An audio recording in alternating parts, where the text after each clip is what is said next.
Maayong adlaw kaninyong tanan. Hinaut pa unta nga ang Ginoo magauban kanato karon samtang kita gatuon sa pulong sa Ginoo. Daghang salamat usab sa mga tawo nga mitabang kanato karon. Hinaut usab nga ang Ginoo magkanunay nga magatabang kanila. Kung bisan asa kamo karon, ang panalangin unta magauban kaninyo. Sa dili pa kita magsugod sa atong Bible study, atong ihatag ang tanan sa atong Ginoo. Atong ipiyong atong mga mata ug iduko ang atong ulo bilang dako kaayong respeta sa atong Ginoo. Magampo kita. Sa ngalan sa Amahan, sa Anak, sa Espiritu Santo, nagaampo kami Ginoo nga hinaot pa unta nga samtang kami gatuon sa imong balaan nga pulong nga imong abrihan ang among espirituhanon nga dalunggan, abrihan nimo ang among kasing-kasing, kay wala kami mahimo Lord kung dili ka mutabang kanamo karon. Hinaot pa unta nga kami makita namo ang among mga sala aron nga kami maghinulsol mangayog pasaylo kanimo. Apan Lord, akong salamat sa imong pulong nga bisan matunaw ang kalibutan, ang imong pulong dili mawala.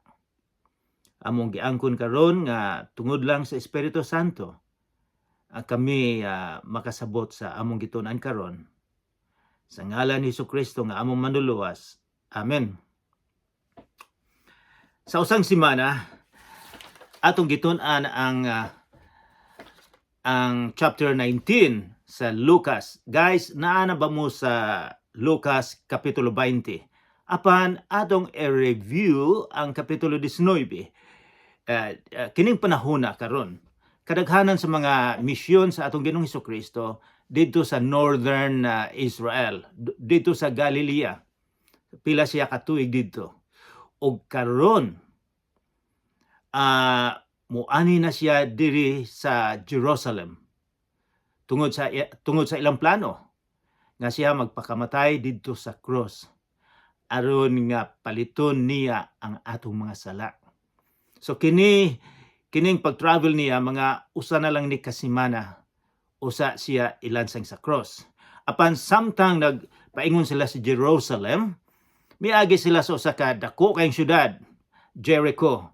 Kining syudara mga pila na siguro ni kalibo ka tuig na miingon nga mga 3,000 na ni ka tuig. So wala pa si Jesus, daan na ning syudad sa Jericho. Ang Jericho mga 44 ka kilometro paingon sa Jerusalem. So samtang miagi sila sa Jericho, daghang kay mga tao nga gustong mulantaw ni Jesus. Daghang usab magpatabang. Dinay usa ka bakol, dinay usa ka buta nga iyang giayo. So daghang gyud kaayo ang gusto mulantaw ni Jesus. Usa sa gustong mulantaw ni Jesus mao si Zacchaeus. Zacchaeus, very important and very interesting person. Ngano man, kay si Zacchaeus, tax collector, siya ang magkubra sa buhis. O ang kubrador sa buhis, mga corrupt kaayo. O daghang nagdumot kaniya tungod kay nag-alagad man siya sa mga Romano nga maoy nakailog sa ilang country. Og ang Romano daghang kaayong buhis nga gihatag nila, so nag-anto sila. So kini si Zacchaeus hated, walay gusto niya. So gusto siya mulantaw apan putot siya kaayo, dato putot. Og ang iyang himo misaka siya sa usa ka kahoy, and then pag-agi ni Jesus nakita siya ni Jesus. Si Jesus miingon nga, Zacchaeus, muana ako sa imong balay karon, mukaon ako. So miadto si Jesus ug wala ta kay balog unsay ilang giistoryahan. Apan mura og naapektuhan ang kasing-kasing ni Zacchaeus. Naghinulsol siya. Unsaon man nato pagkabalo nga naghinulsol siya? Nabag-o si Zacchaeus. Miingon siya, ang katunga sa akong mga yuta, akong ihatag sa mga pobre. Kung nakalimbong ako sa mga tao, Akong isauli 4 times, ikaupat, kung nakalimbong siya 1,000 sa usa ka tawo, iyang saulian og 4,000. So, nabag-o siya. Maunay usa ka Kristohanon nga makita nato nga prinsipyo. Nga kung ikaw Kristohanon, ang magbag-o ang imong kinabuhi. Born again.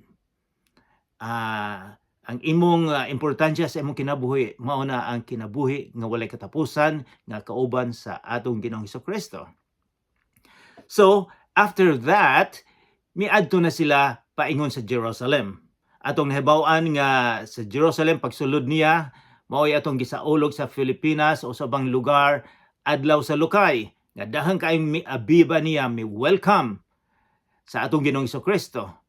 Apan ang ilang paglantaw nga si Jesus maoy political leader or military leader. Wala sila kabalo nga spiritual leader ang atong Ginoong Hesukristo. Nga siya ang hari sa atong kasing-kasing. So, and then miadto siya sa templo. Pag-adto niya sa templo, nakita niya nga ang balay sa Ginoo gihimo nga sugalan, mahimo nga sa mga negosyante ginegosyo, o nahibalo si Jesus nga daghang corruption labi na sa pag-ilis, money changing. Adunay corruption usab nga kung naay ihalad didto ka mo palit sa templo og mahal kaayo, so daghang corruption. Ang nakakwarta mao ang leadership sa templo. So iyang gipamalibay ang mga lamisa. Usay makaingon ta nga si Jesus o gikugos lang siya, maayo kaayo. Apan sa atong pagbasa, si Jesus masuko usab og husto. Iyang gitadyakan niya ang mga lamisa, giabog niya ang tanan didto. Kini ang ikaduhang pag-abog niya sa mga negosyante sa templo. So after that, muadto na kita sa kapitulo 20. Ang pangutana may tungod sa otoridad ni Jesus. Usa ka adlaw ni ana, samtang nagtudlo si Jesus sa mga tao og nagwali sa maayong balita didto sa templo, miabot ang mga kadagkuan sa mga pari o ang mga magtutudlo sa balaod uban sa mga punuan sa mga Hudiyo. So mao ni giingon nga kongreso nila. Miingon siya kanila sa versikulo 2, tug-ani kami kung unsay imong otoridad sa pagbuhat ni ining mga butanga, o kinsa may naghatag kanimo katungod sa pagbuhat ni ini. Kini mga tawhana, wala gid sila mahibalog kinsa ni Jesus. Wala sila kahibalo nga si Jesus ang gabuhat sa kalibutan. Wala sila kahibalo nga si Jesus ang makapasaylo sa sala lamang. Wala sila makahibalo nga si Jesus lamang ang Ginoo nga nagpakatao aron nga kita mahugasan sa atong sala. Ilang gipungutana kung hain man gikan ang imong otoridad. Versikulo 3, si Jesus mitubag kanila, karon mangutana usab ako kaninyo, tug-ani ako, diin man gikan ang katungod ni Juan sa pagbunyag, sa Dios ba o sa tao? Ang ilang pangutana, kaysa wala pa patya si Juan, nagsermon siya. May tungod sa bunyag, sa repentance, pagbunyag sa paghinulsol sa sala. Mao'y iyang gihimo. Siya ang nagsermon. Daghang mga tao nga mituo niya. So nangutana si Jesus karon sa mga Hudiyo sa leadership. Hain man gikan ang otoridad ni Juan. Versikulo 5, og ilang gitimbang-timbang kini. Unsa may atong isulti? Kung moingon kita nga gikan sa langit, moingon siya nganuman nga wala ka mo mutuo kang Juan. Apan kung moingon kita gikan sa tawo, batuon kita ni ining katawhan, tungod kay hugot man ang ilang pagtuo nga si Juan usa ka propeta. So unsa may ilang himuon? Versikulo 7, busa mitubag sila. Wala kami masayod kung diin gikan kini. Og miingon si Jesus kanila. Versikulo 8, dili usab ako mutug-an kaninyo sa unsang otoridad ako nagbuhat ni ining mga butanga.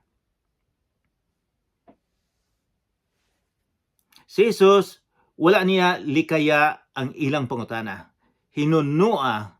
On the other hand, nagsulti siya, nagistorya siya sambingay aron nga siya maka-answer sa ilang pangutana. So duha ka sambingay, duha ka istorya ang iyang gihimo. Versikulo 9. Ang sambingay mahitungod sa mga saop sa parasan. Ang parasan grapes or atong ingnon nga umahan parasan. So saop and then mayroong parasan, mga sa mga parasan. Versikulo 9, unya gisuginlan ni Jesus ang mga tawo ni ining sambingaya. May usa ka tawo nga nag-ugmad og parasan. Aduna siya farm, aduna siya yuta. Og iya kining gipasaupan og milangyaw siya sa sulod sa dugayng panahon. So komo na sa ilang panahon nga kung adunay usa ka tawo naay dako kaayong yuta, iyang pwedeng iparent niya paabangan. Posible moingon sila 60%, 40% sang imuha so pagka harvest kuhaon ako tong akong kwarta kung unsay bahin nako. So komo na sila ha. So ang tao milakaw. Pag-abot sa tingpamo po sa mga ubas means grapes, nagsugo siya ulipon ngadto sa mga saop aron pagkuha sa iyang bahin sa abot. Apan gipuspusan nila ang ulipon o gipapauli nga walay dala. Versikulo 11, busa nagsugo siya laing ulipon. Apan gipuspusan usab kini sa mga saop o gipakaulawan o gipalakaw nga walay dala. Versikulo 12, unya nagsugo siya ikatulong ulipon. Gisamara nila siya o giitsa ngadto sa gawas. So adinhi atong makita nga kining tag-iya sa parasan, tag-iya sa tag-iya sa yuta, adunay pasensya kaayo. Kay bisan pag gikulata ang iyang gipadala, ang mga missionary niya, ang mga tao niya, iya gyapon gipadala ang tulo. Apan pagkatapos na, versikulo 14, versikulo 13, mingon siya, unya mingon ang tag-iya sa parasan, tag-iya sa unsa kahay akong buhaton? Ipadala ko ang pinangga kong anak og mutahod gayud sila kaniya. Apan pagkakita sa mga saop kaniya, nag-ingnanay sila. Mao kini ang anak sa tag-iya. Patyon nato siya aron maato ang parasan. Busa giguyod nila siya ngadto sa gawa sa parasan og gipatay.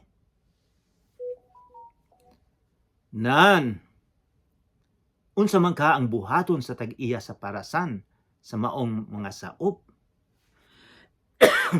Excuse me. Nangutana si Jesus sa mga tao.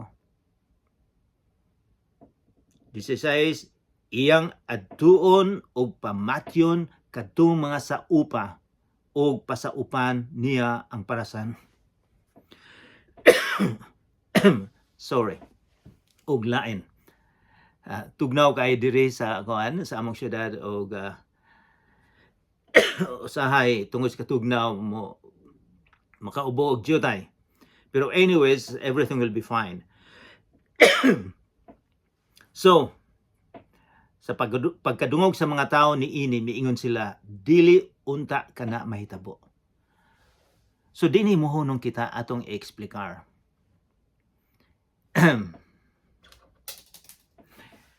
kining mga tawhana silang tanan didto 2000 na katuig karon. Never sila og unsay buot ipasabot ni Hesus. Kay gikutlo ni Hesus ang ilang nahibaw-an didto sa Salmo 18 sa karaan nga tugon. Nga gikutlo niya og ang buot ipasabot dinhi silang tanan nahibalo nga ang Israel, ang mga Hudiyo mao'y pinili sa Ginoo. Sila ang mga uma sa Ginoo. Sila ang magsabwag unta sa maayong balita. O kining mga renters, kining mga saop, mao ang mga leadership sa templo. Kabalo ba mo unsay gihimo sa mga Hudiyo, sa mga leadership nila sa unang panahon? Ilang gipamatay ang mga propeta, ang mga mensahero sa Ginoo. Si Isaias, gipatay nila, gigabas si Isaias. So sila nahibalo sila kung kinsay buot ipasabot ni Hesus. Ang mga leadership sa templo karon nasukog husto. Kay ang buot ipasabot ni Hesus sila man. Og unya versikulo 17. Unya mitanaw si Hesus kanila og nangutana, unsa man di ay ang buot ipasabot ni ining bahina sa kasulatan? So, kay dili sila makatuo nga ang Ginoo, nga ang Amahan ang tag-iya sa dinhi ato makita sa versikulo 16. Sa versikulo 16, iyang adtuon og pamatyon kadtong mga saop og pasaupan niya ang parasan ug lain. Buot ipasabot ani nga ang Ginoo iyang patyon ang mga leadership sa mga Hudiyo, sa mga aron og pagkahuman iyang pasaupan niya og ang parasan og lain, iyang ihatag sa lain. So ang ministry sa pagsabwag sa maayong balita dili na sa mga Hudiyo, gihatag na nila sa mga Hintel, sa imuha ug sa ako, kanang nahibalo sa atong Ginoong Hesukristo. Og sila kining prediction sa atong Ginoong Hesukristo nga sila patyon silang tanan sa AD 70. Ang mga Romanhon giguba ang syudad sa Jerusalem. Ang ilang templo giguba. Nakita namo ni sa akong pag-adto didto. Adunay usa ka wall, adunay usa ka bongbong nga sila didto magampo, the Wailing Wall. So, tinuod ang gisulti nga sa nahitabo sa atong Ginoong Hesukristo na wala na sila makasimba hantud karon dito sa templo kay gikuba na. Nagpaabot sila, maglisod usab sila buhat sa templo karon kay ang mosque sa mga Muslim dito man gibutang nila.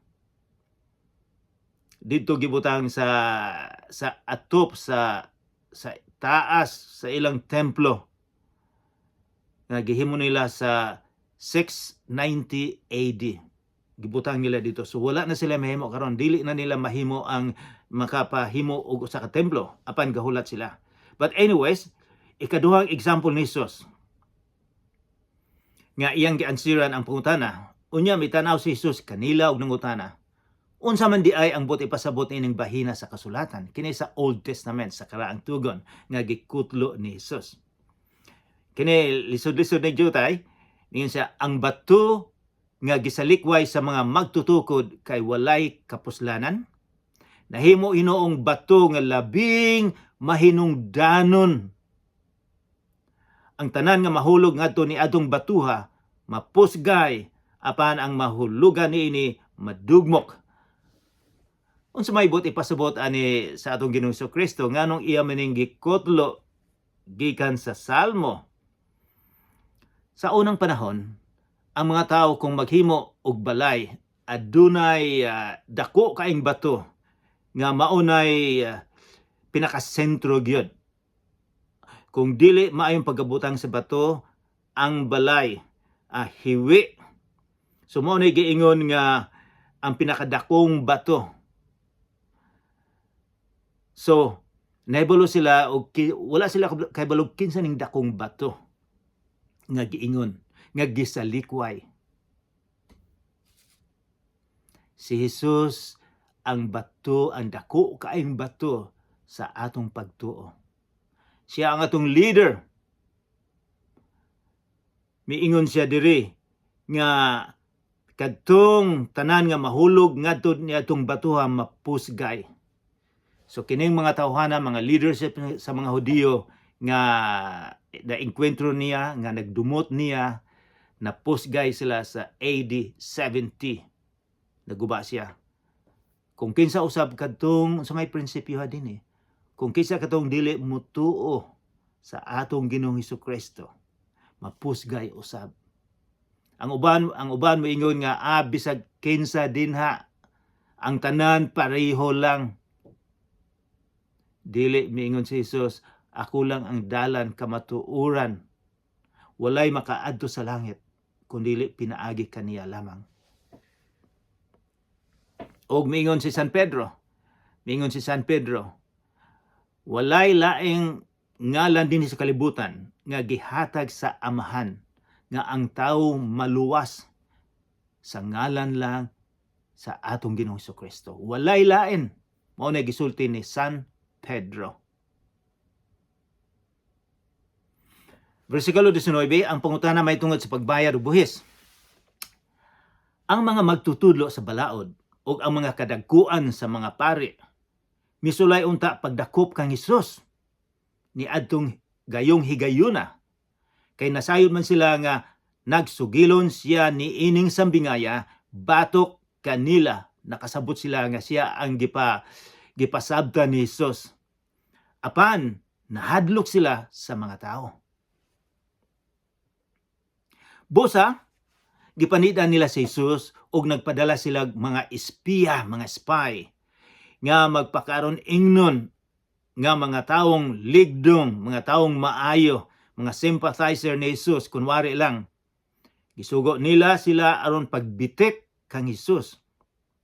Pinaagi sa mga pangutana aron ikatugyan nila si Jesus ngadto sa otoridad sa mga Romano og pagdumala sa gobernador. Gusto nilang kuhaon yun si Jesus. Nga naman, nahadlok sila sa ilang power nga makuha. So, kadaghanan sa mga tao nga mahadlok sila nga ang ilang power makuha ilang passion. So, mauni idea sa mga tao sa unang panahon, sa mga makasasala karon usab sa atong lugar. Mahitabo usab ni, mahitabo or nahitabo usab kini nga ang mga tao ilang passion kung aduna sila rival. Versikulo 21. Kining maong mga espiya miingon kang Hesus, magtutudlo, nasayod kami nga husto ang imong gisulti o gitudlo. Nasayod kami nga wala ka magsapayan sa matang sa mga tao, kundili nagtulo ka sa kamatuuran, mahitungod sa kabubuton sa Dios alang sa tao. So maayo ka ilang bulada ni Jesus. Busa, sultiha kami kung supak ba o dili sa atong balaod ang pagbayad og buhis ngadto sa emperador sa Roma. Kining topic nga emperador magbayad og buhis at touchy kaayo ni, masuko kaayo ang mga Hudiyo kay bugat kaayo ang buhis nila. Diri sa amo ang lugar bugat kayo ang buhis pod, pero makita namo nga kung magkasakit mi, free ang hospital. Kung walay trabaho, naisweldo. Kung tigulang na naihatag. So ang mga estudyante gamay lang ang ilang dako gihapon ang tabang sa gobyerno. So okay lang mi nga magbayad. Ang mga Romano usab, sila ang nagpahimo og dalan didto. Ang gihimo nga dalan nila mga 1,200,000. Hantod karon makita pa ninyo ning mga dalan nga gibuhat sa Romano. Nakita na ako ni. Og so mao na nga adunay buhis. Apan dili sila gusto kay bugat kay buhis. So gusto lang bitikon si Jesus nga unsa tay giingon? Supak ba o dili sa atong balaod ang pagbayad og buhis ngadto sa emperador sa Roma? Kung mingon si Jesus nga ayaw mo pagbayad, mapriso si Jesus Kristo kay sila moingon nga kanang tawhana ila deng i-report ni Pilato, gobernador. Kana siya nagsabwag og balita nga dili magbayad buhis. Apan unsa may gihimo sa atong Ginoong Kristo? Pakita ako sa lapi kang kinsang nawong og ngalan ang nakulit dinhi. Aduna ko ipakita ninyo. Mao ni $2 na mo sa Canada nga ang nawong diri ang reyna sa England. Ang reyna sa England o namatay naman siya ron ang iyang anak nga si Charles. Apan sila mukhang dili gid sila ang power diri sa Canada. Ang power diri mao ang leader namo sa assembly, sa mga representative. So mao gisulti ni Jesus, pakita ako sa lapi kang kinsang nawong og ngalan ang nakulit niini. Sa emperador mitubag sila, emperador sa Roma, si Caesar. Kay mao man na kung naay emperador, siya lang ang makapahimo gyud og kwarta. So hangtod karon makita paghihapon nato dito sa mga museum ang kwarta nila, 2,000 na katuig karon. Versikulo 25, busa si Jesus mitubag, kung mao kana ihatag ngadto sa emperador ang iya o ihatag sa Dios ang iya sa Dios.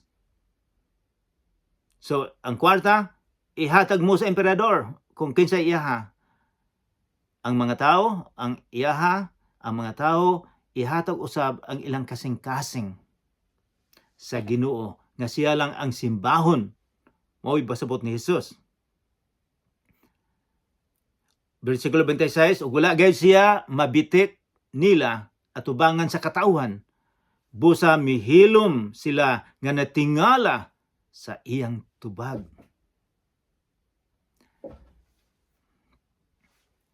Versikulo 27, ang pangutana may tungod sa pagkabanhaw. 26, may mga Saduceo nga miduol kang Hesus.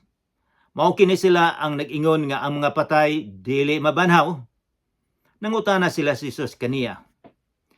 Miingon sila, magtutudlo kining adlaw daghang nangutana ni Jesus, daghang questions.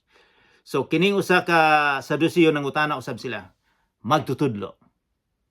Nagsulat si Moises niining balaod alang kanato. Kung ang usa ka tawo mamatay og may asawa nga nahibilin, apan walay anak, ang igsuon niadtong tawhana kinahanglan mga sawa sa byuda aron manganak sila alang sa namatay. May 7 ka magsuong lalaki.